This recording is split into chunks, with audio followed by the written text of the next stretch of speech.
Ya, selamat malam. Maaf, tadi sempat ada gangguan teknis.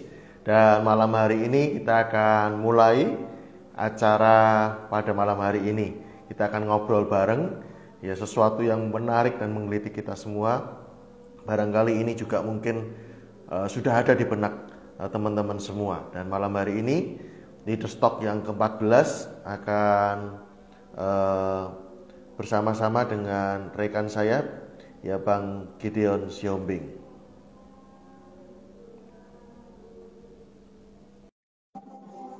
Ya, jadi malam hari ini adalah seri Leader Stock yang ke-14.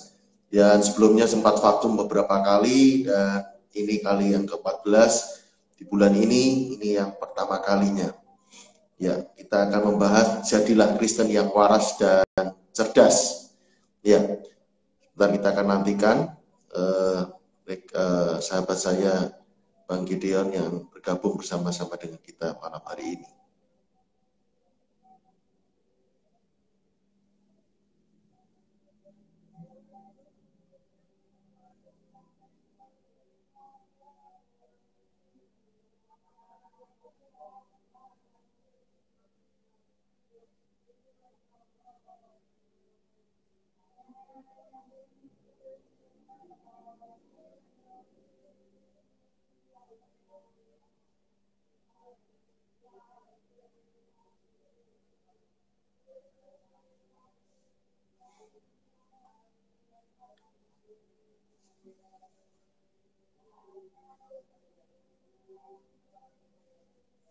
Ya.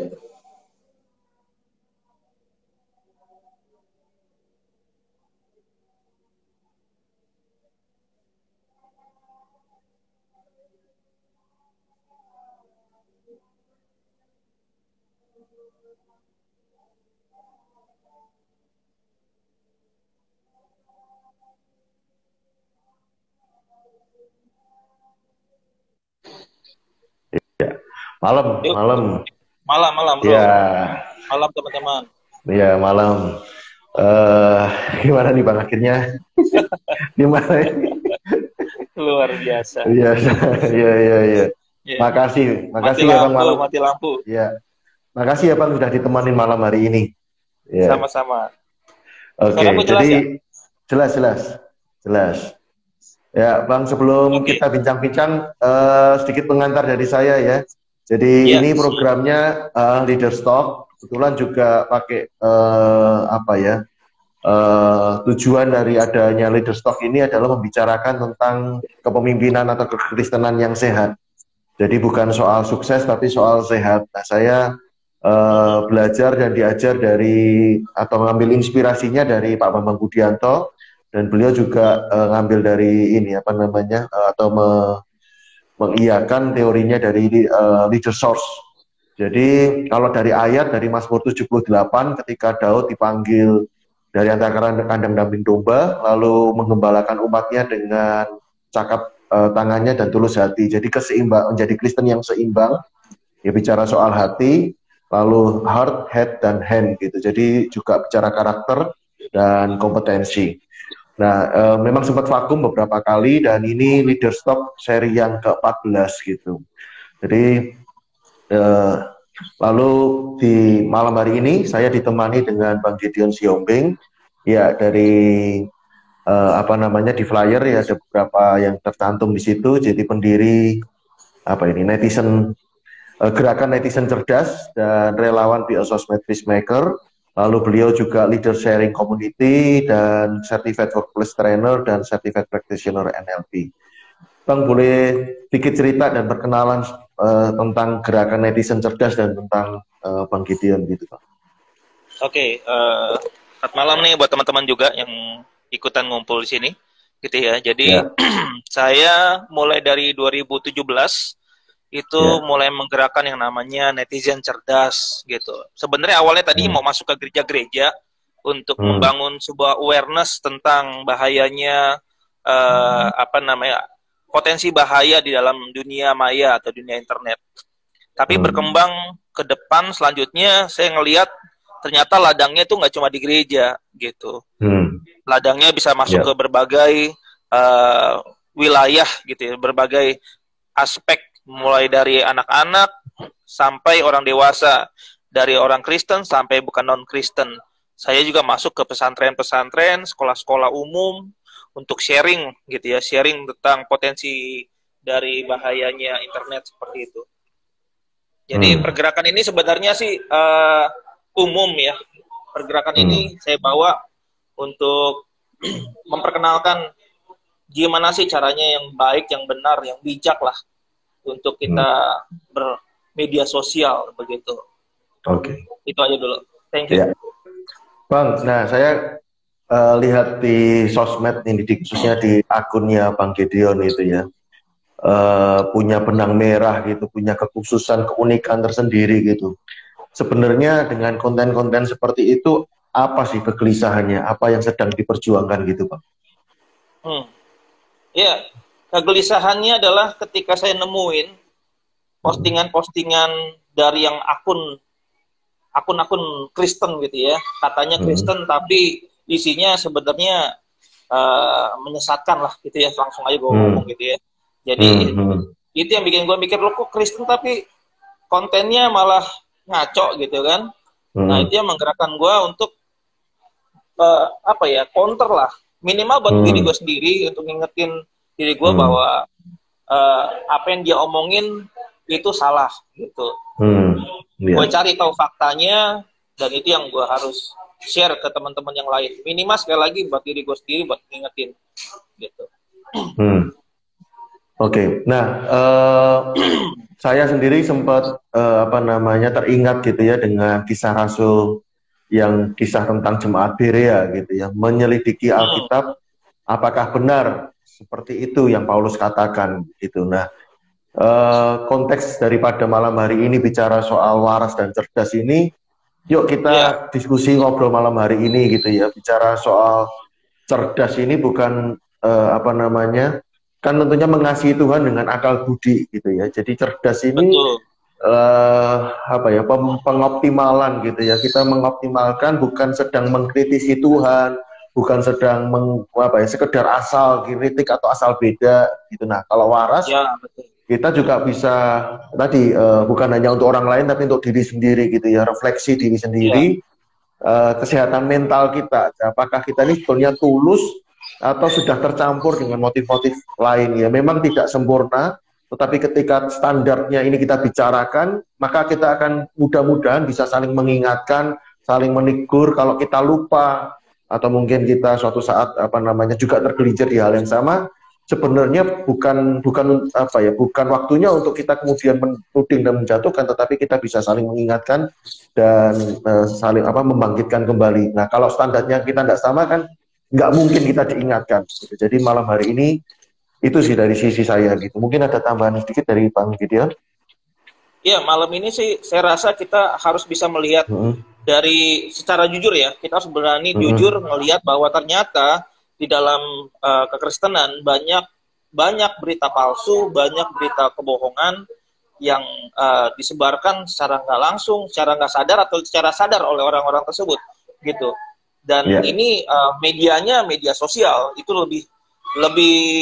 lebih dahsyat dibandingkan cuma dalam ruangan 4 tembok untuk penyebarannya gitu. Ini menjadi concern saya sih kali ini, menurut saya gitu, bahwa kita harus jujur terima kenyataan bahwa ada hoax rohani Kristen gitu ya, dan kita harus bisa menerima itu, dan juga setelah menerima apa gitu kan, setelah menerima kita harus punya apa, harus bersikap seperti apa gitu. Nah, buat saya hari ini kita coba sharing deh gitu ya.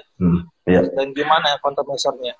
Nah, sebelum bicara lebih dalam soal menentukan atau melihat atau menyadari bahwa ini nggak asli gitu, ini berita palsu gitu. Nah, saya punya pengalaman nih Bang gitu ya. Artinya saya ini gelisah dari lama gitu, sejak berapa tahun yang lalu tuh sebenarnya punya kegelisahan juga dengan anak-anak muda Kristen gitu. Nah, saya ini kan dulu udah mulai pelayanan sejak SMA di Solo tahun 98, lalu tahun 2012 bersama teman-teman di Kampus Network masuk di kampus-kampus begitu. Nah, salah satu kampus yang saya datengin dan waktu itu saya pelayanan melakukan hal yang sama dengan apa yang saya lihat, saya alami di tahun 98. yaitu ketika ini sedang dalam apa ibadah, ada pujian lah, istilahnya lagu cepat begitu, lalu tiba-tiba WL-nya mengasih kode gitu, menghentikan pemain musiknya dan stop gitu. Lalu ya itu, kok teman-teman lagunya sukacita, lagunya gembira, kok wajahnya kayak pepaya gitu.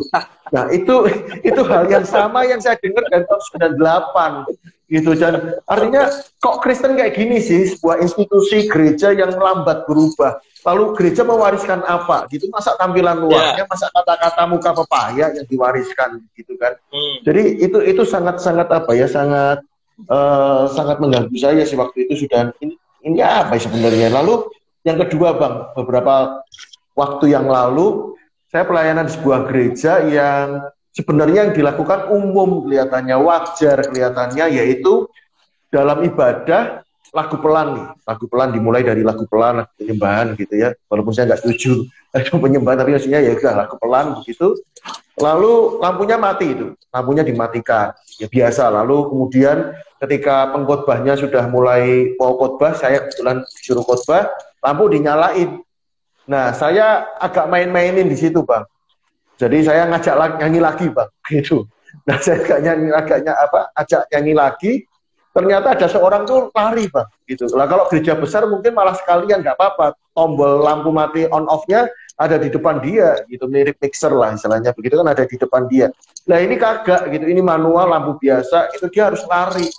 Nah itu kan mengganggu saya, apa Tuhan hadir hanya kalau lampu mati, gitu. Ini kita ngundang Tuhan atau ngundang hantu, gitu kan ya, uji nyali atau gimana, gitu loh. Ya, jadi akhirnya saya gregetan, saya malah main-mainin gitu ya, khotbah nyanyi gitu kan ya. Jadi sengaja saya bikin ya, supaya mereka mikir gitu loh, kenapa mesti lampu mati. Nah ya kalau saya sih memulai diskusi malam hari ini dengan sebuah fenomena seperti itu, Bang, gitu. Gimana, Bang? Punya pengalaman atau punya melihat hal yang sama begitu atau gimana, Bang? Ya di dalam gereja yang kayak pernah sih ngalamin juga, misalnya yang gak tepuk tangan, artinya dia bersedih hati gitu kan, langsung dijudge begitu. Dari mana dasarnya kalau nggak tepuk tangan, nggak lompat, gitu, kita artinya bersedih hati gitu. Bahkan saya berpikir ketika ada orang bilang kalau masuk ke gereja itu harus tersenyum, terus harus ceria mukanya karena mau ketemu Tuhan. Loh, kalau orang habis berduka terus masuk ke gereja gitu kan, apakah harus dipaksa segala sesuatunya gitu? Kalau kamu tersenyum, kalau kamu nggak tersenyum, artinya kamu nggak dikasih Tuhan, seperti begitu kan? Itu kan hal-hal yang diksi-diksi yang sebenarnya nggak tepat, nggak benar gitu loh. Dari mana dasarnya seperti itu? Menurut saya itu adalah berita palsu, seperti itu, berita palsu dong. Dari mana kalau orang nggak tersenyum atau dia masuk dalam keadaan duka, dalam keadaan beban berat, terus masuk dalam satu ruangan, artinya nggak dikasih Tuhan, gitu. Ya itu pernah sih hal-hal kayak gitu, bahasanya biasanya worship leader ya. Iya. Nah, mungkin lebih lanjut lagi, mungkin supaya frame-nya kita sama gitu ya. Mungkin Bang Gideon bisa, karena tadi mungkin nyebut istilah berita palsu gitu. Mungkin ada hal yang ditambahkan dulu sebelum kita diskusi tentang hoax gitu ya. Jadi apa itu hoax itu, lalu kita akan lanjutkan kemudian. Gimana, Bang? Iya. Jadi hoax itu adalah berita palsu gitu aja ya. Kita bikin frame yang sederhana gitu. Hoax adalah berita palsu atau berita bohong yang disebarkan oleh orang yang nggak bertanggung jawab. Jadi seperti itu. Nah, saya tuh melihat ada data. Pertama begini, hoax yang sering diterima kita itu nomor 4 yang paling besar itu adalah nomor 2 yang paling besar itu SARA, suku, agama, ras. Ya. Agama masuk dalam situ. Salah satu. Nomor satunya adalah sosial politik. Ya, kita tahu lah kalau udah sosial politik gitu kan hoaxnya tinggi banget ya, dari mulai pilkada, pemilu itu tinggi sekali. Yang nomor 2 soal agama, soal sosial itu tinggi banget. Yang baru terakhir kan apa? Urusan babi ngepet, ya nggak? Iya. Lebih ngepet tuh urusan sosial tuh, ya nggak? Ya, ya, Jadi ya, ya. ini tinggi banget nih soal agama. Masuk ke dalam dunia kekristenan, udah pasti. Nah, cumanya kita mau nggak nyadarin bahwa itu benar-benar ada dalam lingkungan gereja kita, gitu. Nah, bentuknya apa? Bentuk yang saya catat di sini ada ragam bentuk hoax yang kita terima, mulai dari tulisan sampai berita, gitu ya. Tulisan, foto editan, foto dengan caption palsu, gitu. Yeah. Lalu video editan dengan dubbing palsu, gitu, dan macam-macam. Yeah. Lalu ada lagi yang saya temukan di sini adalah saluran penyebar berita hoax yang paling tinggi itu ya sosial media. Paling rendah radio, siapa lagi yang masih mendengar? Mungkin ya sedikit lagi orang yang dengar radio gitu kan ya. Yeah. Tapi sosial media itu adalah saluran yang paling tinggi buat penyebaran hoax. Teman-teman yang sekarang nimbrung sama kita nih ada 14 orang, 13 orang, pasti pernah ngalamin berita hoax gitu kan. Pernah mampir di WhatsApp-nya, pernah mampir di Facebook-nya, pernah mampir di Twitter-nya. Pasti pernah gitu.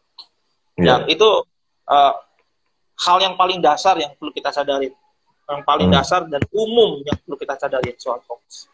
Iya. Oke. Iya. Saya juga punya pengalaman lain gitu ya. Alkitab menjelaskan kepada kita ada Injil lain, gitu. Ada istilah Injil palsu, Injil lain gitu ya, Injil yang tidak memberitakan Kristus gitu.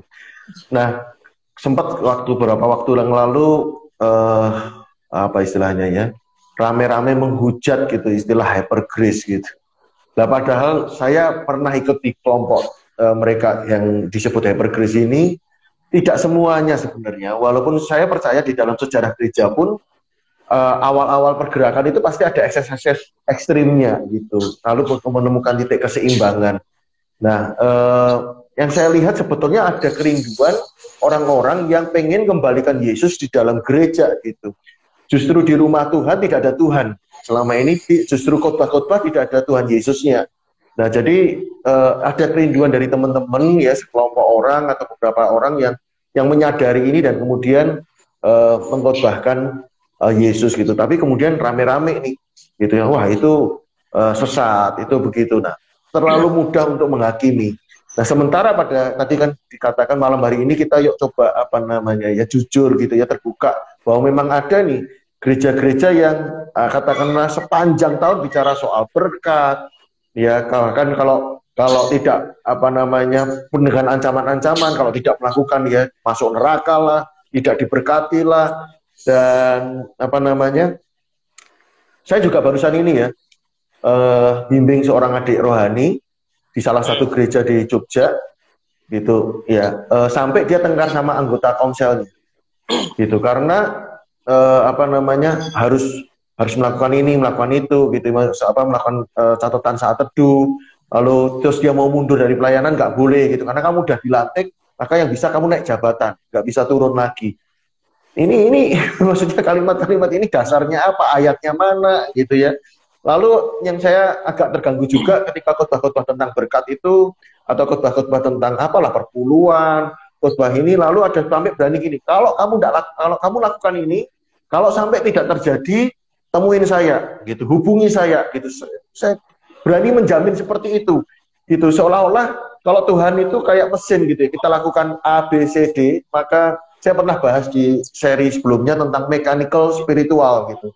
Kalau udah lakukan rumus A, B, C, maka pasti gitu kan.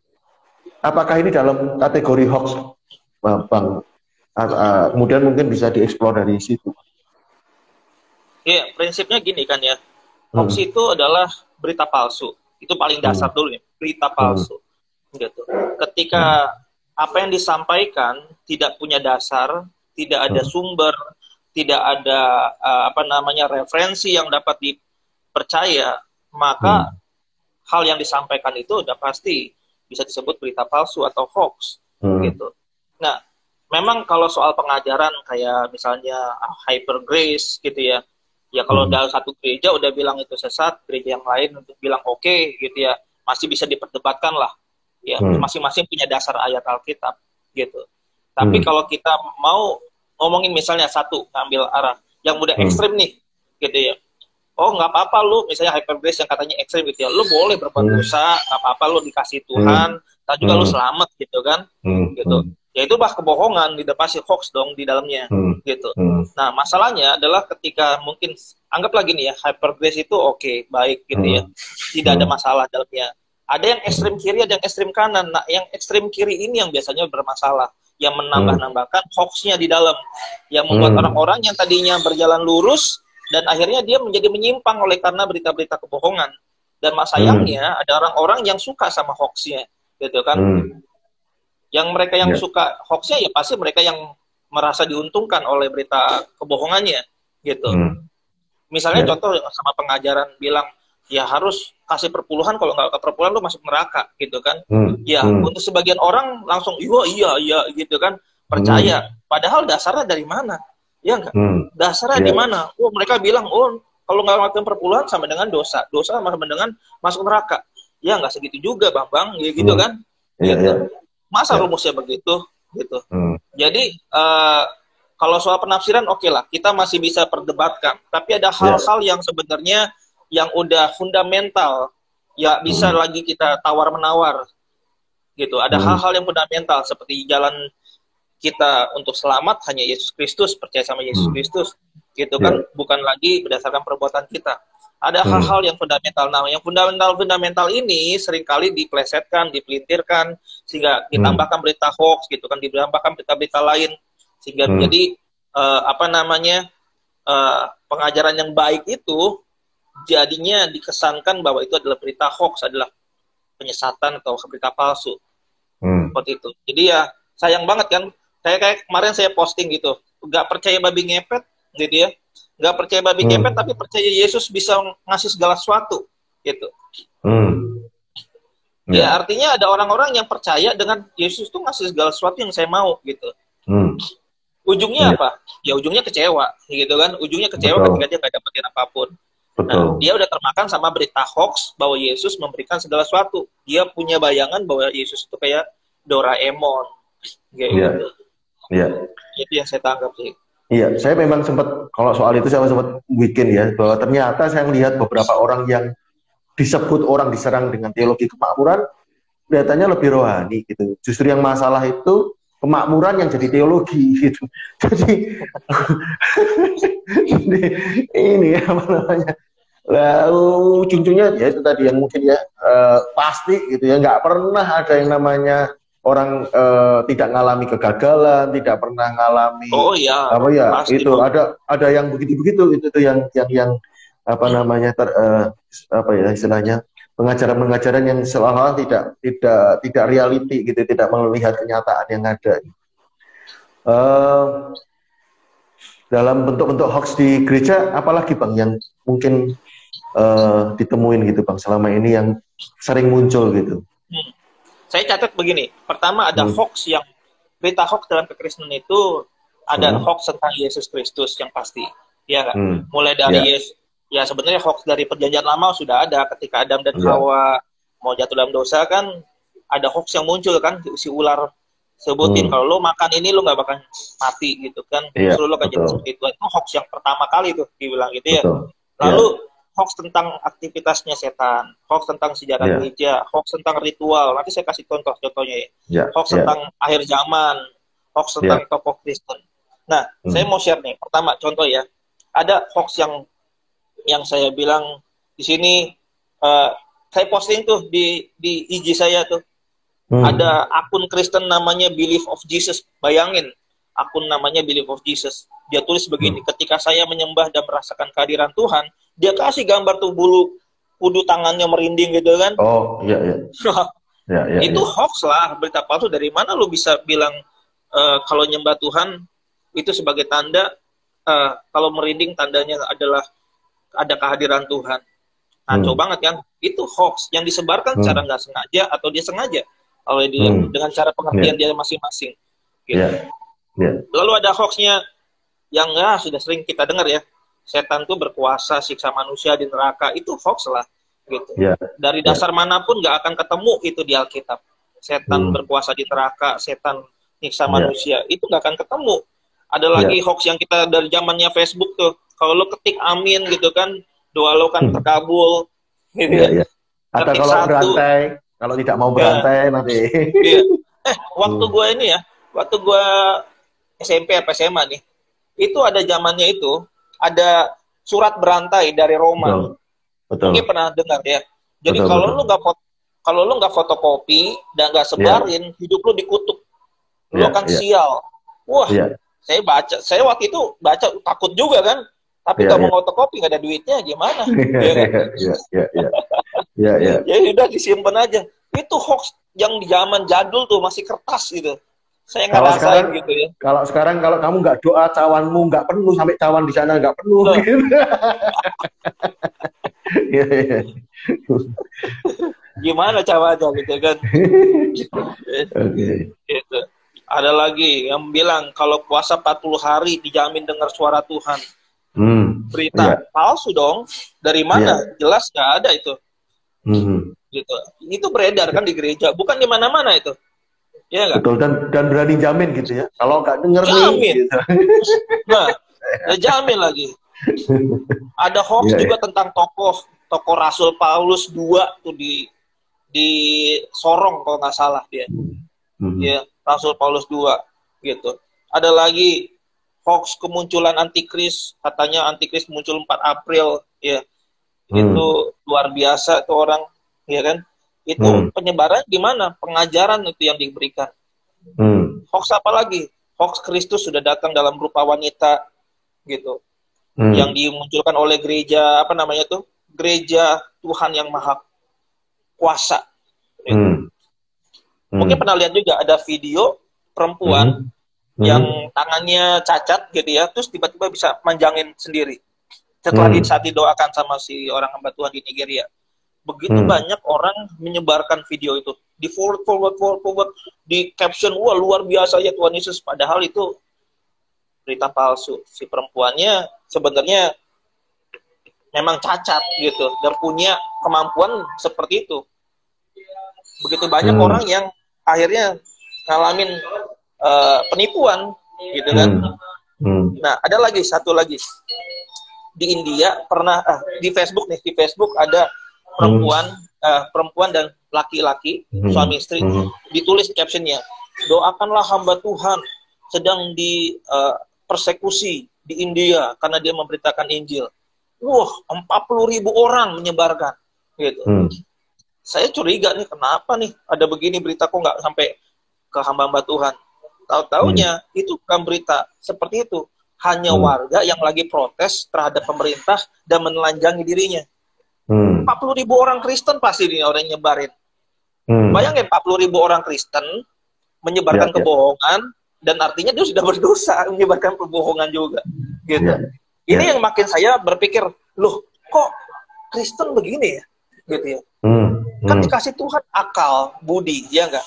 Dikasih Tuhan akal, budi, pikiran, otak untuk berpikir. Kenapa enggak? Kenapa begitu mudahnya untuk klik forward, klik sharing gitu ya, tanpa mikir dulu ini berita benar apa enggak gitu. Itu di media sosial, karena kan begitu mudahnya jempol. Ya kan? Gitu. Sama aja kalau kita pas dengar khotbah nih, dengar khotbah.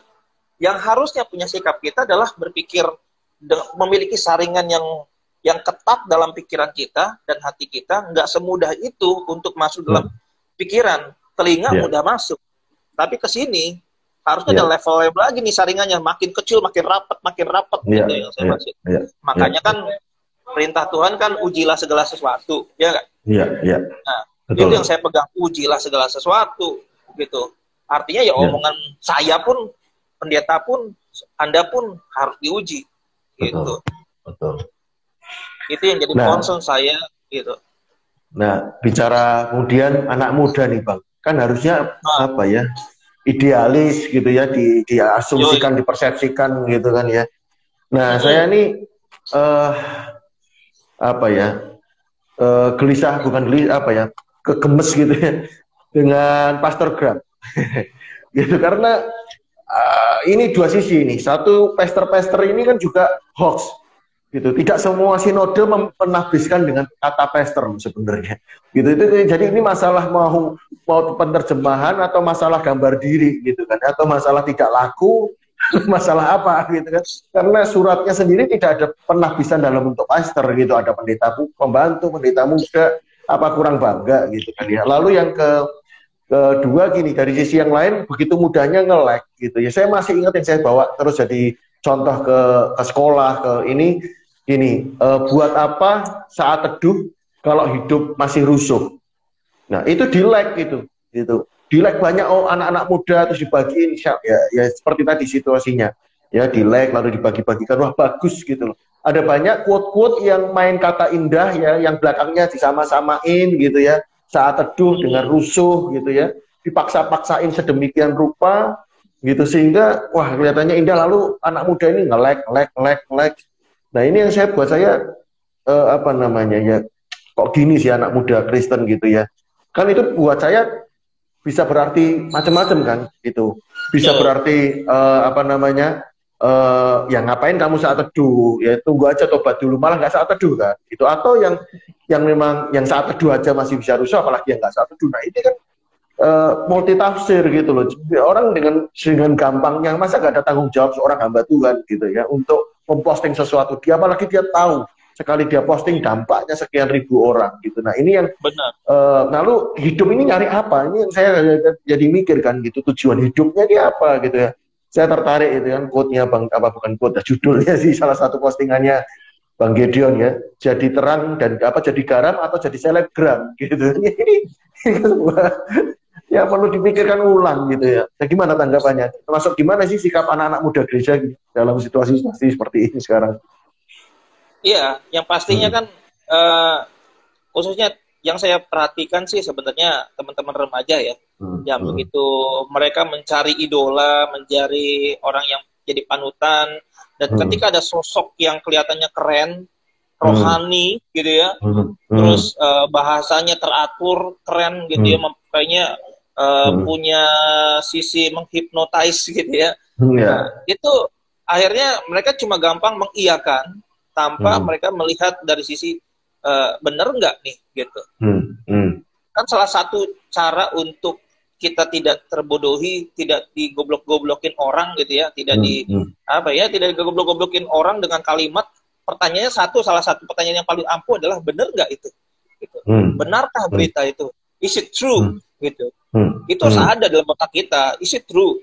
Bener nggak ini yang gue baca? Gitu. Bener nggak?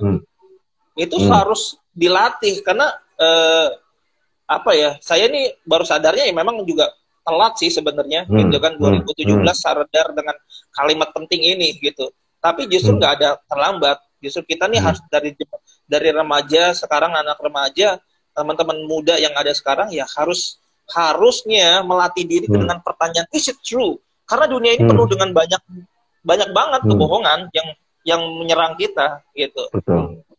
Gitu. Hal yang paling ini ada Kak Im gitu ya, sebutin sini. Dibilang gini, karena seringkali orang hanya baca judul atau sepotong tulisan tapi tidak baca atau lihat sampai habis sesuatu berita di medsos. Ini salah satu lagi gitu kan. Sikap yang harus kita miliki sebagai remaja, jangan malas. Jangan malas cari yang kebenarannya gitu. Kalau udah malas ya susah gitu. Kita nih jadi target kan di dalam dunia medsos gitu. Kalau orang lepasin quote itu kita nih ada yang jadi cuma penggembira doang gitu ya. Lalu ada yang orang menjadi benar-benar fans gitu. Nah, yang benar-benar fans dipecah lagi nih, fans yang kritis atau fans yang jadi lahan duitnya sih. Jadi lahan duitnya ya. Jujur banget dong. Jadi lahannya. Lepaskan bang. Ya kalau ngomong dunia bisnis, dunia Instagram kan, kalau kita jadi fansnya dia kan, kita jadi lahan ladangnya dia kan, makin berkurang ya dia makin berkurang duitnya gitu kan. Ngomongin selebgram ya, ini bukan ngomongin pastogram gitu. Nah jadi kita tuh yang mana gitu? Kita adalah follower yang berpikir atau follower yang jadi korban gitu, jadi ladang buat mereka bajak gitu.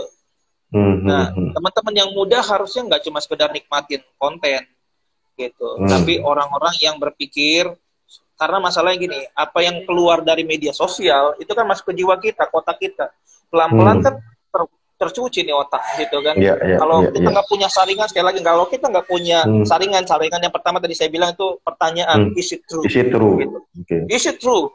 Gitu, bener nggak ini? Gitu. Ya kan? Mau Ya. informasi rohani yang gampangnya gini kan, anak-anak muda Ya. kan, ini rohani udah nyebut Yesus. Berarti bener. Ya kan? Ada kata Yesus ya, berarti bener. Betul, Ya kan? betul, betul. Iya enggak? Ada kata gerejanya, gereja gue lagi. Yang ngomong pendeta A, gitu kan, pendeta C, pendeta Z, gitu kan. Pasti bener, gitu. Pernah ya tuh ada pendeta terkenal, Pak Gilbert. Gue langsung sebut aja ya. Ngomongin soal cuci tangan, ya kan, terkait dengan konspirasi, ya kan. Bilang, terus banyak yang percaya, bilang, aduh acur ya, ya kan.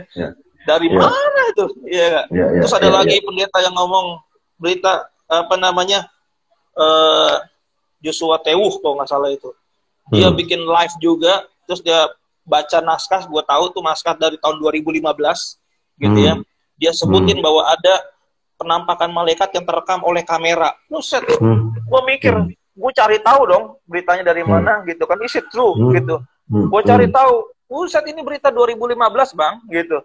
Berita 2015, terus dia kait-kaitin sama corona 2021, dari mana tuh ujung-ujungnya? Kalau kita nggak punya saringan nomor satu ini, is it true? Begitu gampangnya kita, gitu kan, terbodohi, gitu. Nggak cerdas jadinya. Gitu. Ada nggak bang kiat-kiat lain gitu ya? Kalau saya memang sengaja waktu saya ngajar di kelas, itu saya ngajar satu pelajaran tambahan, maksudnya saya sisipkan itu pelajaran memang tadi yang disebut Bang Gideon tadi ya. Jadi saya ngajar soal cacat logika atau sesat pikir gitu.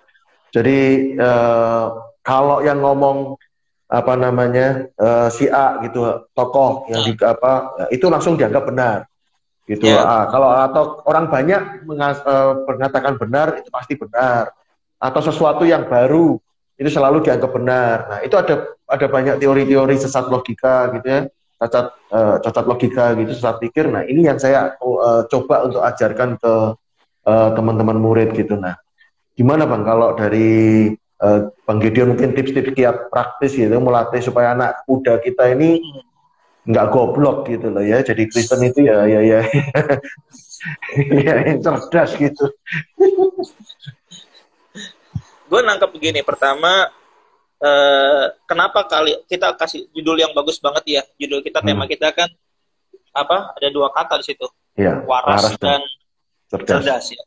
Sebenarnya yang ini yang gue sharing setiap kali tentang bahaya media sosial, gue angkat dari Matius 10 ayat 16, bilang begini, lihat aku mengutus kamu seperti domba ke tengah-tengah serigala, sebab itu hendaklah kamu cerdik seperti ular dan tulus seperti merpati. Nah, di sini ada dua perintah. Pertama, hendaklah cerdik, dan yang kedua itu tulus. Ya, cerdik dan tulus. Bayangin, yang diperintahin Tuhan Yesus dulu yang pertama adalah cerdik dulu, bukan tulus dulu. Cerdik itu ngomongin lu gunain akal, lu cerdas, lu bijaksana, gitu, lu berpikir sehat, lu waras, gitu. Ingat loh, cerdik dulu. Kenapa dibilang cerdik dulu? Karena jelas loh, perintahnya lu diutus ke tengah-tengah serigala, bukan ke tengah kebun bunga, bukan ke tengah kebun buah-buahan, bukan. Sampai hari ini kita ada di tengah-tengah serigala, bukan di tengah buah-buahan, bukan. Sorry bos, gitu. Ini ayat berlaku sampai hari ini. Makanya perintah Tuhan bilang, lu cerdik dong bro, cerdas, pakai otak gitu kan. Gitu, itu perintah, bukannya slogan, bukannya cuma sekedar ditempel-tempel, enggak. Perintah cerdik gitu. Kata cerdik itu kata dari pronimos, cerdik, bijaksana, berpikir sehat, cerdas, waras, pakai akal sehat, waras. Jadi ketika kita dengar orang ngomong gitu, baik pendeta, tokoh, siapapun, baca tulisan, kewarasan kita, akal sehat kita dihidupkan. Gitu. Hidupkan ya dengan pertanyaan yang sederhana tadi, is it true? Benar nggak ya?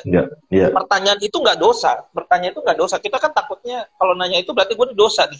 Gitu. Mempertanyakan itu dosa. Gitu. Mempertanyakan itu gue berarti menghakimi dong. Nggak begitu. Nanya itu alami, manusiawi, gitu kan. Kalau lu bertanya salah ya dari bayi lu bakalan gak usah hidup gitu. Buat apa? Karena hidup kita kan banyak pertanyaan. Ya kan? Betul. Iya dong. Ya. Mempertanyakan itu bukan menghakimi, mengkritisi gitu, menilai itu bukan menghakimi. Bagian dari nalar manusia yang Tuhan kasih. Makanya Tuhan perintahkan cerdik. Nah, kecerdikan kita bukan untuk kesombongan, tapi untuk menjaga kita nih. Yang pertama, yang kedua untuk memuliakan nama Tuhan. Gitu. Nah, yang kedua baru tulus. Jangan kebalik. Gitu. Jadi artinya gini, tulus itu kan membuat kita tuh terima semuanya nih. Semua orang, Bang Albert gue kasihi, ya kan, Bang Joni gue kasihi, Pak Gilbert gue kasihi, Pak Joshua Teu gue kasihi, Bu Iin Cipto gue kasihi, semua gue sayangi gitu kan. Kasih sesamamu, gue kasih siapapun. Itu namanya ketulusan, kita terima semuanya. Tapi Tuhan bilang jangan cuma tulus, tapi cerdik. Ketika mereka berbicara, masing-masing orang ini berbicara, akal sehatmu engkau pakai, engkau hidupin, engkau nyalain gitu. Sama nih, kayak gue kerja di sebuah perusahaan sebagai HR gitu. Nah, ketika lowongan dibuka, lowongan kerja dibuka, semua diterima dong, setiap lowongan, iya nggak? Mau lamaran dari warna amplopnya warna merah, coklat, hijau, kuning, terima gitu, terima semuanya. Itu namanya ketulusan, kita terima semua orang. Tapi ketika udah datang nih dipanggil interview gitu kan, kecerdikannya dipakai si orang di HR, mikir nih orang pantas nggak gue terima di sini gitu. Gue lihat dari tutur katanya, gue lihat dari CV-nya, bener nggak dia nih, gitu kan? Bener nggak dia orang yang disebutkan oleh di CV-nya? Jangan CV-nya bohongan gitu. Bener nggak yang dia tulis? Bener nggak bahwa dia mampu melakukan A B C D F G H gitu ya? Itulah namanya kecerdikan. Kita bertanya, kita mempertanyakan gitu. Lalu kita balikin ke dia seperti itu. Itu yang namanya kecerdikan. Itu tulus dan cerdik. Jadi nggak bisa dalam Kristen bilang, oh udah gue tulis aja, gue terima-terima aja lah gitu, gue percaya aja. Oh nggak bisa. Perintah lu ini, perintah. Itu bro. Mungkin ya gambaran saya mungkin bisa jadi nggak tepat, mungkin bisa dikoreksi. Tetapi kalau tulus di depan, itu kita mudah akhirnya mudah percaya, ya mudah membangun kedekatan, dan ini kemudian filter untuk kritis ini hilang. Jadi hidup kita mudah untuk terhipnotis ya, mudah untuk melakukan sesuatu yang orang lain suruh, orang lain ngomong gitu. Nah, padahal Tuhan memberikan kita kehendak bebas dalam satu paket dengan untuk kita bisa memutuskan dengan sadar gitu. Jadi Tuhan mau bukan dikontrol orang lain. Nah, untuk kita bisa memutuskan diri dari kesadaran penuh dan bertanggung jawab atas keputusan kita, maka kita harus mengambil keputusan secara sadar gitu.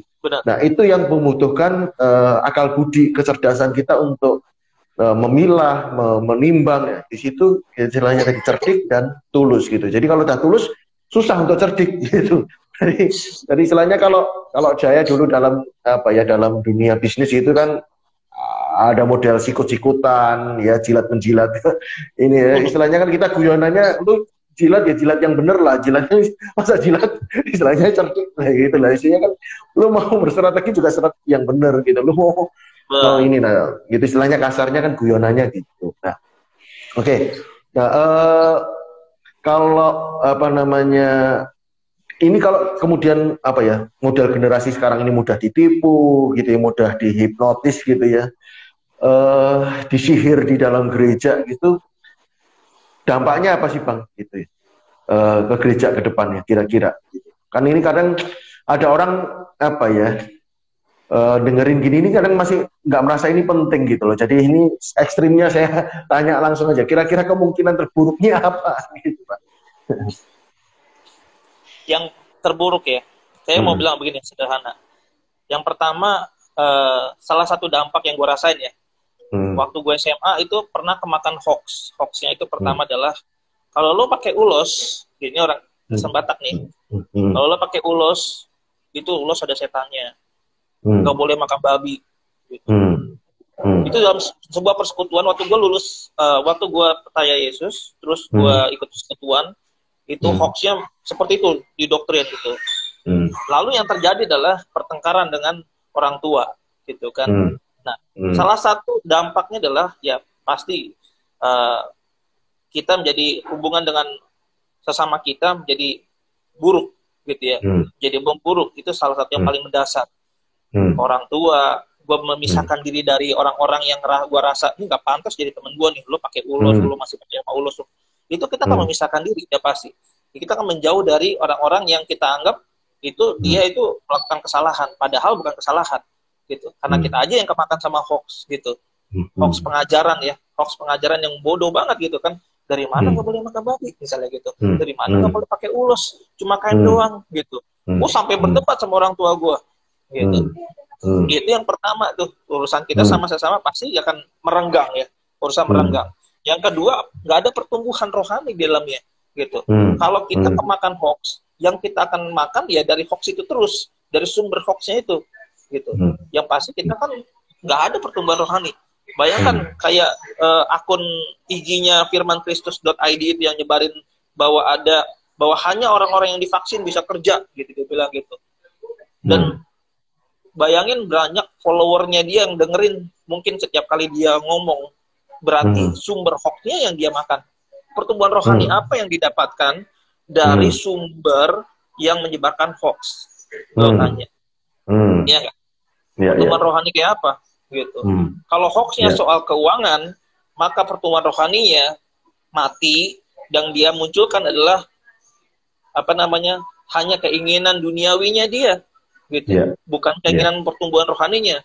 Kalau hoaxnya tentang akhir zaman gitu kan, ketakutan yang tidak mendasar dengan firman Tuhan, ya dia pertumbuhan rohaninya dengan ketakutan itu, terintimidasi dengan keadaan dunia ini gitu.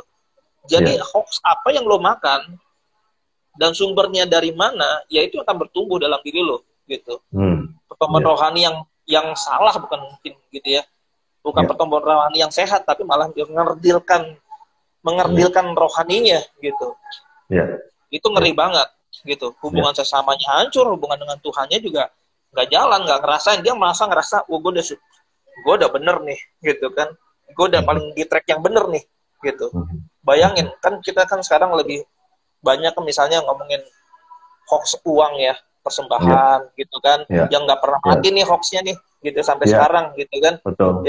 Hoax uang nih, bahwa orang tuh harus melakukan ini itu, atau lo harus punya uang artinya lo diberkati, lo harus Yesus adalah sumber lo percaya sama Yesus maka lo punya sumber keuangan gitu, investasi gitu. Investasi, lo memberikan pada Yesus, itulah investasi lo gitu kan. Itu kan hoax yang luar biasa, yang membuat seorang itu jadi bukan mengejar Yesus lagi, ngejar uangnya dong gitu. Gimana caranya bisa mengejar Yesus ketika dia udah terlena dengan hasil investasinya itu, ya nggak? Betul. Itu yang gue pikir. Gitu.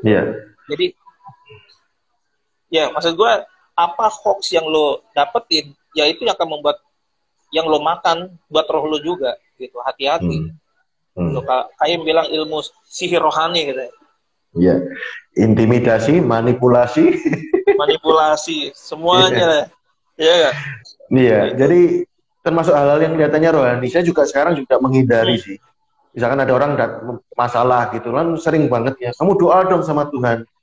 Doa itu sendiri bisa jadi berhala baru kemudian gitu kan. Nanti balik lagi, Pak, saya udah doa Pak, tapi doa belum dijawab gitu kan, ya nggak dijawab gitu. Jadi doa bisa menolong, tapi juga bisa membuat orang kecewa gitu kan. Pengertiannya ya aku udah berdoa, aku udah melakukan ini, aku udah melakukan ini. Nah, kalau supaya tadi anak-anak muda ya tadi sudah dibahas ya, sempat sedikit tadi gimana supaya bisa menyikapi hal-hal seperti ini gitu. Saya setuju Bang dengan tadi pernyataan Bang Gideon soal bertanya gitu ya. Waktu Yesus 12 tahun di Bait Allah yang tertinggal itu kan juga dikatakan bertanya jawab gitu ya, dengan alim ulama gitu ya, dengan pemuka agama waktu itu gitu. Yesus mempertanyakan juga, Yesus bertanya juga, dan kalau penemuan pun juga karena mempertanyakan gitu, buat orang lain nggak ada masalah, penemu ini melihat itu sebagai sebuah masalah, dan akhirnya lahirlah inovasi-inovasi. Nah, Kalau orang Kristen aja bertanya aja nggak boleh ya, nggak dikasih kesempatan. Bahkan setahu saya khotbah aja itu seharusnya dialog gitu ya, dialog itu ya dua arah gitu, bukan satu arah gitu. Lalu gimana gitu, apalagi di gereja gitu ya. Saya ini diusir dari gereja udah berapa kali. Jadi, Bandel sih lo, bandel. gitu. Nakal ya. Jadi Nakal. dianggap pemberontak, dianggap apa ya, gitu Bang. Nah, apalagi dengan Bang Bang Gideon tadi nyebut merek gitu ya, lalu akun jelas-jelasan gitu ya. bukan ini kan orang lain nyindir nih, kalau maksudnya orang lain masih bisa ngomong akun satir begini akun nih ya, ini jemaat palsu, gereja palsu gitu lah. Kalau Bang Gideon ini kan terang-terang head to head, berani ini gua sebut nih gitu kan. Atau malah mungkin ngetek langsung orangnya gitu, Bang gitu kan ya. Misalkan malah berani terang-terangan. Nah, tantangannya gimana Bang? Pernah digituin juga Bang gitu, maksudnya dibilang pemberontak, dianggap ini ya. Ada dua pertanyaan sih Bang. Jadi yang responnya lalu tadi ada nggak tambahan-tambahan supaya anak-anak muda ini gimana ya, supaya tadi cerdas dan waras gitu, ada tambahan praktis nggak gitu? Oke. Ya pernah lah. Itu kan yang kemarin terakhir gue sampai diancam dipolisikan gitu kan. Dilaporin ke jenderalnya. Ya, ya itu. Gara-gara gue bilang mereka itu menyebarkan hoax tentang apa vaksin. Dibilangnya vaksin adalah tanda binatang gitu. Nggak terima mereka gitu. Dan memang grup mereka sih didukung, di backing ya. Ada backingannya jenderal. Gue ngerti itu. Dilihat dari postingan mereka gitu. Ya terus itu kan dari kalangan, dari sisi hukum gitu. Ya dari sisi rohani ya teman-teman pakai cap lu menghakimi lah gitu kan. Terus cari keributan lah, perpecahan lah. Nah gue ya nggak apa-apa lah, mereka kan punya pengertian seperti itu ya. Gue pelan-pelan sih ngajarin, ngasih tahu kata menghakimi itu ya nggak seperti yang mereka pahami. Bahkan ayat yang mereka pakai itu pun nggak seperti mereka pahami. Mereka pikir Yesus benar-benar tidak melarang kata menghakimi, padahal ada kalimat sebelumnya, ya kan, sesudahnya. Menghakimi dengan adil, ya kan, menghakimi dengan adil, gitu. Bahkan kata ujilah segala sesuatu, uji itu kan bagian dari menghakimi, judge, to judge, itu kan bagian dari menghakimi, menilai itu menghakimi, gitu. Lo mau pakai baju apa tiap hari kan menghakimi dulu, baju ini, baju itu bagus nggak sama gua, gitu. Lo mau naik mobil apa kan juga menghakimi dulu. Jadi kata menghakimi yang mereka tuh pikir mungkin sempit ya, bahwa menghakimi itu buat mereka adalah berarti mengambil keputusan atau memutuskan bahwa orang itu bersalah gitu. Itu menghakiminya mereka. Padahal menghakimi yang sebenarnya yang paling dasar adalah memberikan penilaian gitu. Memberikan penilaian setiap hari, kasih teman-teman memberikan penilaian. Menilai ini baik atau tidak. Ngelihat orang nih, lo mau deketin lo tiba-tiba, lo kan menilai, itu menghakimi. Itu namanya sebenarnya. Ya enggak? Wah, dia kayak ini mau hipnotis gue nih, mau nyopet nih, dia lo lari dong gitu. Kalau kita otaknya lurus-lurus aja, nggak ada penghakiman dalam pikiran kita, ya elah lo korban terus. Makanya lo jadi apa namanya, budak nafsu, budak cinta, gitu kan? Lo jadi baperan orangnya, gampang baperan, gampang di apa ya, dikontrol orang, gampang dihipnotis sama tokoh-tokoh gitu kan, terhipnotis oleh kata-kata, nggak bisa menilai. Nah itu bahayanya salah satunya ya, jadi korban, gitu. Ngeri. Nah hal yang paling buat saya tadi praktis. Saya ada 5 pertanyaan praktis yang harus teman-teman ingat nih, gitu. Yang pertama tadi udah gue sebutin. Yang pertama, tanya, is it true? Gitu. Yang kedua, is it hurtful? Ini nyakitin nggak? Gitu. Nyakitin roh lu, nyakitin keluarga lu, nyakitin keuangan lu nggak? Bayangin tadi tuh siapa tuh, ada akun bilang, kalau gue gajian terus disuruh kasih perpuluhan semuanya 1 kali gaji gue, lo mikir dong, itu nyakitin siapa gitu?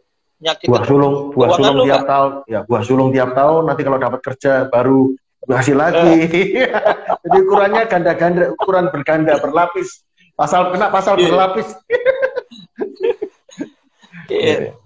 Ada lagi apa misalnya gue pernah posting juga di IG gue gitu, sebuah ilustrasi, sebenarnya gue ngambil dari kesaksian orang bahwa dia itu harus nunduk sama pemimpinnya, disuruh ngepel rumah pemimpinnya, disuruh apa namanya bersihin gereja gitu, pokoknya siang malam harus datang karena dia ibu rumah tangga, dia harus nurut gitu kan. bilangnya kalau saya pernah dengar yang sampai disuruh gunting kukunya. Itu pernah dengar saya. Iya kan? Kalau dia nggak pakai, dia nggak menilai bahwa is it hurtful, nyakitin jiwaku nggak? Udah dia los aja udah, nggak apa-apa gue disakitin. Iya kan? Pertanyaan itu harus ditanyain, nyiksa gue nggak tuh orang? Gitu. Gitu. Jadi banyak hal penipuan-penipuan hoax-hoax yang diajarkan ke dalam otak orang-orang gitu, disaringnya salah satunya adalah ini nyakitin gue nggak ya? Gitu. Yeah. Ada lagi tuh, dia kalau di Nigeria banyak banget kan ya. Misalnya salah satu pastor ngasih obat buat matiin hama atau apa kecoa gitu ya. Kayak baygon lah, kayak baygon. Buat nyembuhin dia gitu. Kan nggak, kalau dia nggak berpikir, dia nggak bertanya is it hurtful, ini nyakitin nggak ya? Betul. Gitu. Ada yang kentut segala yang keren. Iya, dikentutin kepalanya. Bukan hurtful lagi. Iya kan? Gitu. Ya. Jadi pasti harus berpikir gitu. Nah, banyak hal yang kita perlu pikirin. Anak-anak remaja dulu zaman gua gitu kan ikut KKR. Atau jadi panitia KKR. Gitu. Kita disuruh ikut KKR. Wah, bahasanya para pemimpin bilang, lo harus ikut KKR gitu kan. Lo bertumbuh rohani gitu kan. Tanda pertumbuhan rohaninya. Lo jadi hamba. Ditinggalinlah sekolahnya, ditinggalin orang tuanya, pulang malam-malam dari Gelora Bung Karno, ya kan? Cuma didapat salom-salom doang gitu. Dia gak mikir, gak bertanya-tanya dalam pikirannya. Is it hurtful? Yang sakit siapa? Orang tuanya, pelajarannya, pendidikannya. Is it hurtful? Gitu. Harusnya dia bertanya itu. Gitu. Ini pengalaman gue ya, waktu kita zamannya KKR luar biasa kan, ke Istora, ke Gelora, ya kan? Jaringan-jaringan gitu kan. Nah, saya pernah itu. Saya pernah dikatain itu satu level di bawah Roh Kudus, omnipresent dari KKR. Oke, lanjut. Iya, boleh. Selalu ada. Setiap altar call maju lagi. Gitu. Apapun panggilannya, engkau maju gitu. Saya sudah pernah rebah ke depan, rebah ke belakang, udah pernah. Udah pernah, ke samping udah pernah. Ngeri. Ngeri. Gitu. Jadi anak-anak remaja, teman-teman pemuda kita harus bertanya, is it hurtful? Apa yang disakitin? Mulai dari jiwa, secara fisik, keluarga, ada loh. Jadi jangan mikir lurus-lurus aja aktivitas gerejamu gitu loh. Jangan lo pikir, oh itu semuanya rohani. Enggak juga. Kadang-kadang ada politiknya, bro. Saya jadi ketua remaja di suatu gereja, lalu dipaksa gembala saya bikin KKR. Sudah ditentuin itu tanggal sekian, jam sekian. Ketika saya tanya alasannya, kenapa? Karena gereja lain yang baru, yang lagi vacuum cleaner itu, yang lagi banyak yang pindah ke sana itu, lagi ngetren, itu ngadain KKR di hari yang sama di tanggal itu supaya jemaatnya tidak pergi ke sana, nggak boleh. Gitu. Jadi alasannya bukan rohani sebenarnya. Ada rohani, benar. Iya. Gitu. Iya. Jadi teman-teman remaja, tolonglah ya. Ini sebagai lampu peringatan teman-teman ya kan. Saya kasih kode, kita kasih kode nih ya kan. Gak selalu aktivitas rohani itu benar-benar rohani. Jadi pikir baik-baik. Gitu. Ada bahasa-bahasa yang dibungkus dengan bahasa rohani supaya kelasannya itu sebuah kegiatan rohani. Padahal mungkin cuma persaingan, ya kan? Mungkin itu sebuah sebuah etalase supaya kelihatan, oh organisasi kita ini keren loh, ya kan? Kita bisa loh bikin seperti itu loh, gitu. Atau KKR supaya ROI-nya gitu, BEP. Karena itu sudah ada. Ya. Jadi waras lah dan cerdas lah, ya. Enggak semuanya seperti itu, tapi ketika kamu udah diporsir nih, gitu. Ketika kamu jadi sekolahmu terbengkalai, keluargamu terbengkalai, ya kan? Kamu jadi berantem orang tua cuma gara-gara lu pulang malam, gitu kan? Tapi lu bilang alasannya, tapi kan kakak rohani bilang begini-begini, gitu. Coba cek bener gak apa yang dia bilang itu sesuai dengan firman Tuhan, gitu. Selalu uji, gitu. Tapi termasuk, kan kakak rohani bilang, sorry. Masuk gimana? Termasuk soal pacaran, Bang, kalau bicara soal kakak-kakak rohani. Gitu. Iya, kakak rohani gitu kan, bahasanya kakak rohani itu hoax ya. Iya. Itu kan nggak boleh, ini yang Jangan-jangan, udah boleh, bukan jodohnya dari Tuhan, ternyata dimakan iya, sendiri. Itu istilahnya. dimakan sendiri. Ya itu hoax juga itu, berita Hmm, palsu untuk hmm, menguntungkan dirinya ya nggak? Gitu. hmm, Jadi si perempuan dibilang nih, kamu nggak boleh berteman dengan ini atau komunitas ini, hmm, kamu dalam naungan saya, naungan ya hmm, kan. Kamu dalam hmm, tudung saya, kamu hmm, nggak boleh hmm, kemana-mana gitu. Kalau kamu hmm, keluar, kamu akan jauh dari hmm, berkat, kamu akan dikutuk dan macam-macam. Itu hmm, kan bahasa-bahasa manipulatif, gitu kan? hmm, betul. Manipulatif gitu. Jadi teman-teman harus mikir baik-baik. Pertanyaannya tadi hurtful. Apakah Hmm, ini nyakitin saya nggak? Oh kalau nggak boleh kemana-mana, masa nggak nyakitin? Lu nggak boleh ke hmm, gereja A, lu nggak boleh ke komunitas A, lu harus di betul. situ terus, gitu. Hmm, Itu pasti menyakiti jiwamu, gitu. Pertanyaan ya, lainnya, is it illegal? Ya, ini legal nggak berdasarkan firman Tuhan nggak? Gitu. Is it hmm. illegal? Melanggar melanggar nggak ini? Gitu. Hukum Pertanyaan Tuhan, gitu. hukum Tuhan, ya, atau hukum pemerintah? Tanya aja, Betul. gitu. Ya, Tanya aja. Misalnya ada ya, dulu tuh ada berita di mana seorang gembala perempuan ya, ya. menubuatkan ke seorang istri atau Suami, suami bahwa ya suami. suami ya Ya, bahwa dia itu kamu akan jadi suami saya iya, ya gitu iya, ya. iya, iya. Itu kamu pasangan Tuhan buat saya. Ya, Pasangan ya, ya itu ya, ya, ya, itu ya, rame itu dulu, nggak tahu masih ya, ada ya, nggak tuh orang gitu ya, kan. ya. Itu kan Hmm, manipulatif, itu hoax, betul. itu berita palsu. Iya, Nah iya, kalau dia nggak pikir itu melanggar, iya, is it illegal gitu ya, iya. ini melanggar nggak sih hukum atau Hmm, aturan? Ya hmm, lurus aja, dia terima aja tuh si laki-laki, hmm. dan akhirnya Iya, diceraikan istrinya dan betul, dia menikah betul, sama si gembala betul, perempuan itu. betul, Wow, betul. ngeri banget. Itu Iya, kalau kita nggak pakai pertanyaan, kita nggak pakai kecerdikan akal sehat, bener-bener bro, gitu. iya, Hari-hari ini, iya, itu udah berita lama loh. Apakah habis betul. hari ini? Apakah hal-hal Enggak. kayak gitu tidak ada lagi? Oh, tetap ada, cuma nggak kedengeran aja ya nggak? Mungkin Iya, iya, tersembunyi di satu tempat, gitu. iya, Mungkin teman-teman iya, yang denger ini punya berita yang lain, gitu, punya iya, cerita lain, gitu. iya. Nah, pertanyaan lain, necessary, gitu. Ini perlu nggak sih, gitu? Hmm, Sederhana sih. Ini berguna nggak, gitu? Yang diomongin berguna nggak? hmm, Yang terakhir, gitu ya. Ini baik nggak buat saya, gitu. Makin hmm, kecil sih, makin pertanyaannya sederhana-sederhana, gitu. Tapi hmm, setiap pertanyaan itu akan kena pada satu topik, gitu ya. Pada satu kalimat.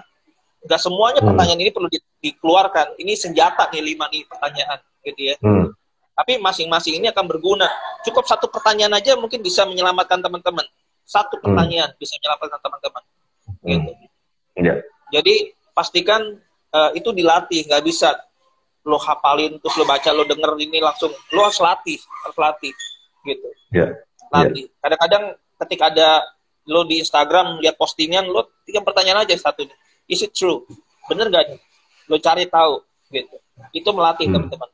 Gak iya, boleh males, karena dunia iya, teman-teman hari-hari ini adalah dunia digital, bukan iya, dunia manual lagi kayak zaman dulu gua waktu SMA gitu. iya, Gak bisa kita iya. gitu bro. Ya, mungkin sebagai di penghujung gitu ya.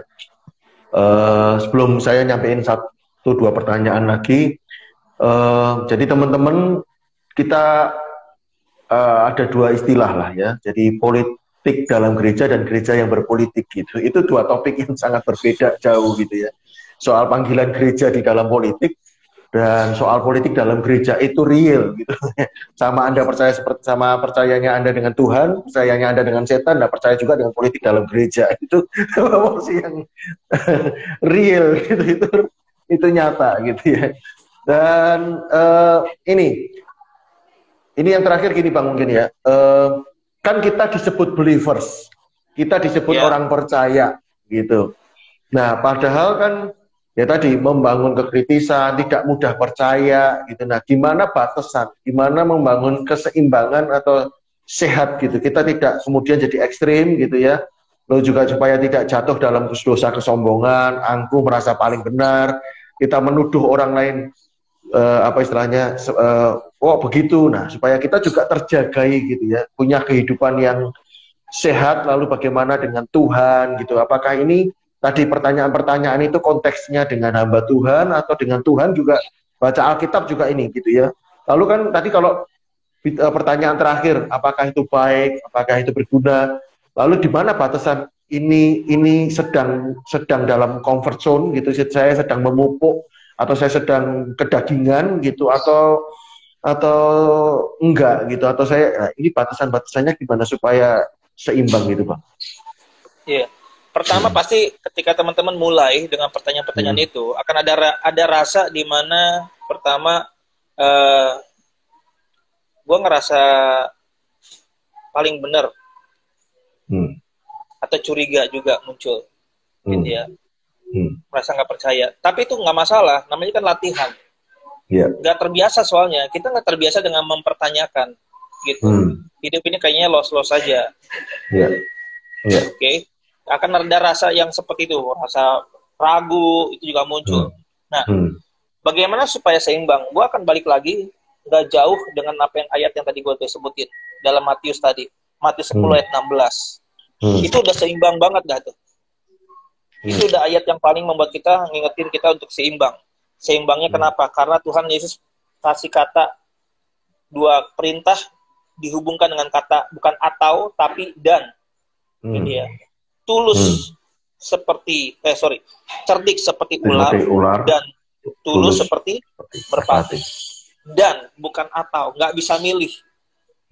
Nggak bisa milih. Kehidupan kita memang diperintahkan Tuhan, bukan cuma seperti merpati. Gitu kan, yang tadi kan Bro Albert, gimana supaya seimbang nih, gitu kan. Dengan kita menjadi kritis, tapi tadi saya udah kasih tahu nih, gue mengasihi, sebutin hamba-hamba Tuhan siapapun, yang berbeda, denominasi yang berbeda, karakter yang berbeda, bahkan mungkin yang punya IG yang menyebarkan hoax tentang vaksin itu, si Daniel itu, gue mengasihi dia, gitu.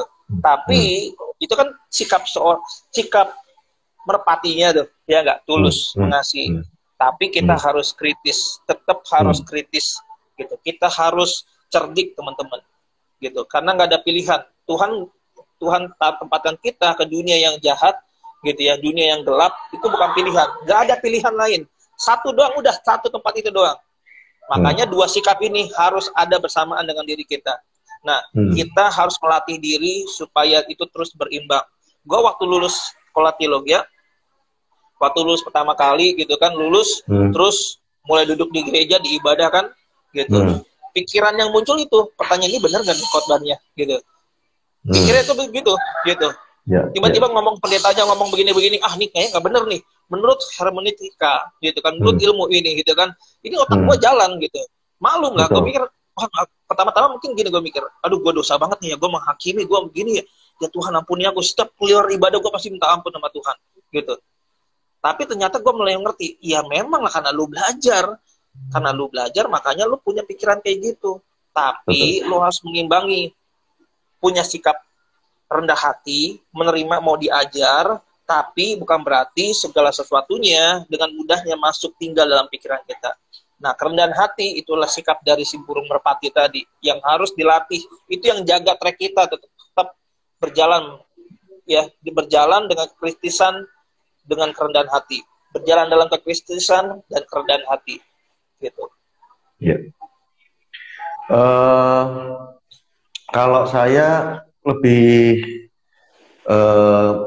berpikirnya begini sih, bahwa apa yang dia sampaikan, keyakinan dia, sekarang dia ada itu ya dipengaruhi banyak hal gitu. Itu persepsinya dia dengan dunia luar, dengan Tuhan, itu dia punya proses tersendiri. Berarti bisa aja saya berbeda dengan dia, gitu. Tidak harus dalam sudut pandang yang sama. Lalu perbedaan itu ya hanya di topik itu, gitu. Bahwa beragam itu sebuah hal yang fakta, gitu. Artinya kenyataan kita diciptakan berbeda pasti nggak akan selamanya sama, gitu. Nggak masalah, gitu. Itu realita, gitu. Lalu ketika berbeda pendapat ya batasi aja, gitu ya, batasin dalam soal ini, gitu. Dalam hal ini aku berbeda sama kamu, gitu. Aku nggak bisa sepakat sama kamu di dalam hal ini, gitu. Artinya kan di dalam hal lain bukan berarti dia pasti selalu berbeda, kan enggak, gitu. Jadi supaya membatasi memisahkan dia dari perbuatannya. Kan itu slogan yang sering diucapkan di gereja, kasih orangnya, benci dosanya, gitu. Tetapi kalau kita tidak bisa memisahkan ini, dalam memisahkan batasan-batasan ini kan kita akan campur aduk di situ. kita akan mengkaitkan dengan perasaan, kecewa, jengkel, membenci gitu. Nah, itu yang kita coba pisahkan dari suasana batin istilahnya begitu. Emosinya kita tidak terlibat di situ.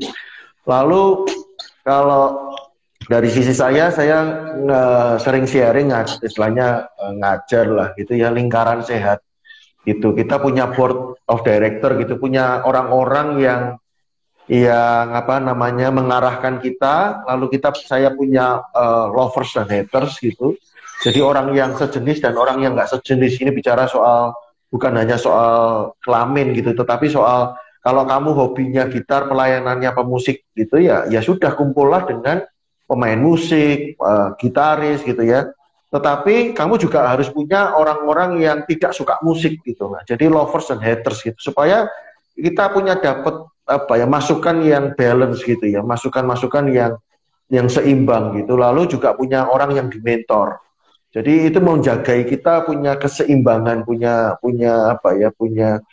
jadi kalau ibarat bahasa sekarang kan pikniknya kurang jauh gitu, temenmu kurang banyak, kopinya kurang kental, bukunya kurang banyak gitu kan ya. Jadi itu perlu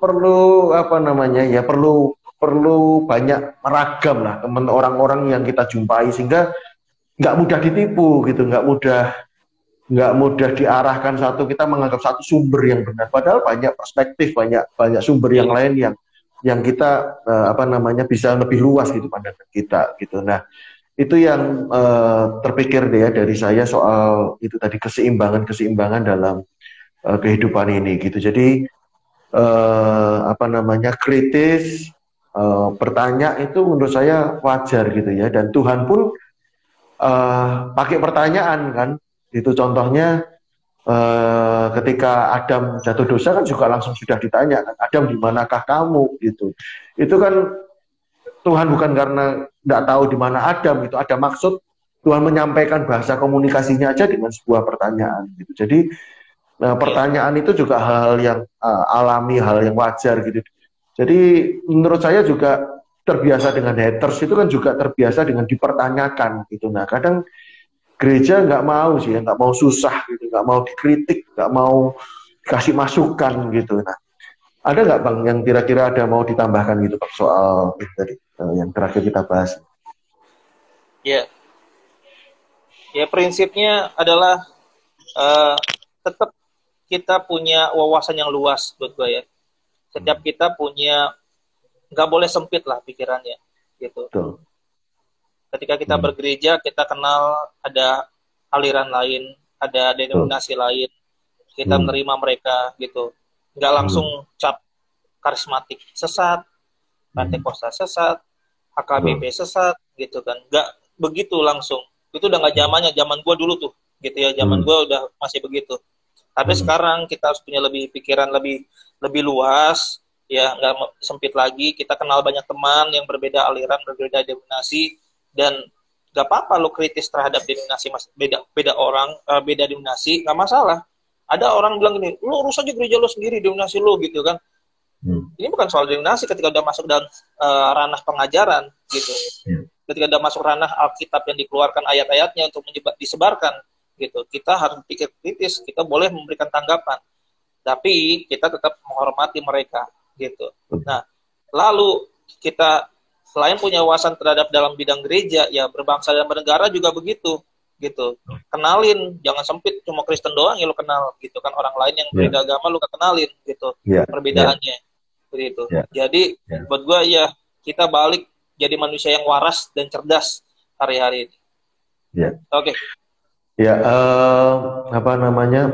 jadi setuju dengan apa yang tadi disampaikan, dan juga kita boleh nanggapin pengajaran lain, tapi ada hal yang ini ya, mungkin sekalian pesan gitu ya. Nggak pantas juga, tapi menurut saya Bang, kalau dua doktrin berbeda justru kita adu perbandingkan gitu. Kalau kita yang membandingkan dengan pihak oke lah, tapi kalau dua ini kan dasarnya mereka aja sudah dasar dengan yang berbeda gitu, tidak mungkin dipersatukan atau menurut kita diramu dengan sendirinya. Dan mungkin juga buku ya, literasi kita ya, bacaan-bacaan kita itu menurut saya juga perlu jadi perhatian untuk teman-teman ya, apa namanya, suka baca buku itu perlu dilatih juga dari hari-hari ini literasi kita. Dan saya sedih gitu ya, guru agama, saya satu-satunya konten saya yang paling tinggi viewernya justru ketika saya bikin judul lebih baik pelajaran agama di sekolah dihapus saja. Dan salah beberapa kelompok orang yang nge-view dan nge-like dan yang menghujat juga justru guru agama Kristen gitu loh. Jadi tidak mendengarkan dulu, baca judulnya aja tadi kayak yang Naim atau siapa bilangnya. Jadi judulnya dibaca udah komentar gitu, nggak mau dengerin isinya dulu, udah ikut-ikutan menghakimi gitu. Nah, jadi ini yang memprihatinkan sekali gitu ya, mengutip pembicaraan orang, motong pembicaraan orang, atau ya itu tadi sepotong video di WA dapat broadcastan lalu di forward, ya nggak baca isinya lalu di forward gitu. Jadi yuk kita bijak ya, bijak bersosmed juga gitu, tidak langsung buru-buru apa namanya, sebarkan berita tanpa cek kebenarannya gitu ya. Hari-hari kemarin ini apa namanya, kan kita lagi di apa ya, dalam dalam dalam panggilan doa yang sama, mendoakan seorang pastor yang terkenal gitu ya masuk ICU gitu, lalu ada hoax juga di situ yang sudah meninggal dan bla bla bla. Kan aneh gitu ya, tidak mengecek kebenarannya dulu, ikut-ikutan forward lalu yang mentur berduka cita kenal aja kagak gitu. Jadi mau rohani dari sisi mana gitu, itu udah nggak masuk akal, nggak make sense gitu loh kan. Ini orang-orang ya, jadi yuk kita waras lah gitu ya, kasih ini jangan terlalu nemen ya, jangan terlalu goblok gitu ya, dan nyolok lagi terang-terangan pula gitu ya. Gitu, jadi ya ada hal lain disampaikan atau closing statement Mas? Ya, gue mau baca ini aja, kalimatnya begini, dari ayatnya ya. Amsal 14 ayat 16 bilang begini, orang bijak berhati-hati dan menjauhi kejahatan, tetapi orang bebal melampiaskan nafsunya dan merasa aman. Ada yang gue garis bawahi kata berhati-hati dan merasa aman gitu. Di ayat Amsal ini 14 ayat 16 ini bilang kalau orang bijak, orang waras, orang cerdas itu berhati-hati. Pasti berhati-hati. Ngambil langkahnya hati-hati. Gitu. Tapi kalau orang yang bebal, orang bodoh gitu ya, dia tuh ngelampiasin nafsunya. Dia ngerasa semuanya aman gitu. Dia nggak mikir lagi dua kali ketika dia melangkah. Jadi pilihan di tangan teman-teman. Mau jadi orang bijak atau orang bebal, itu pilihan dari Amsal, bukan dari gua gitu. Kalau lo orang bebal, ya nggak apa-apa, silakan cari celaka. Tapi kalau lo orang bijak, orang yang cerdas, lo akan berhati-hati dan menjauhi kejahatan. Tuhan Yesus memberkati. Oke, terima kasih. Saya rasa sudah sangat sempurna. Tidak perlu saya closing statement kali ini. Sudah speechless. Sudah ini makan daging semua. Keren banget, mantep banget Bang. Jadi, makasih ya Bang untuk malam hari ini. Sama-sama. Biar pembicaraan kita dan siapa yang ikut dan juga nanti mungkin apa namanya, mudah-mudahan juga bisa dinikmati rekaman ini gitu ya. Dan kalau figur saya itu salah satu yang justru yang saya kagumi itu Gus Dur gitu ya. Umur 15 tahun udah baca buku, lalu kuliah kagak kuliah bukan karena DO atau apa, tapi karena ilmunya sudah tahu dan ngabisin buku di perpustakaan. Lalu apa namanya, dia bisa jadi negarawan, dia kiai, ustadz, lalu apa namanya, dia juga seniman, budayawan gitulah. Kita ini kok sama-sama gitu makan nasi gitu ya, punya waktu 24 jam gitu, apalagi orang Kristen hamba Tuhan, masa cuman gereja yang diurusin gitu, cuman ya gitu, maksudnya kemampuan optimal potensi kita harusnya bisa lebih dari itu gitu. Jadi mudah-mudahan dari apa yang kita bincangkan ini betul-betul apa ya, punya kecerdasan ya. Amin. Waras, seimbang gitu loh, bisa kemampuan kita nggak segini-gini aja gitu, nggak yang jadi korban tulus ya, dimanfaatkan gitu, tapi hidup kita optimal dan jadi berkat. Terima kasih Bang buat sharingnya malam hari ini. Terima kasih. Terima kasih teman-teman semuanya. Ya.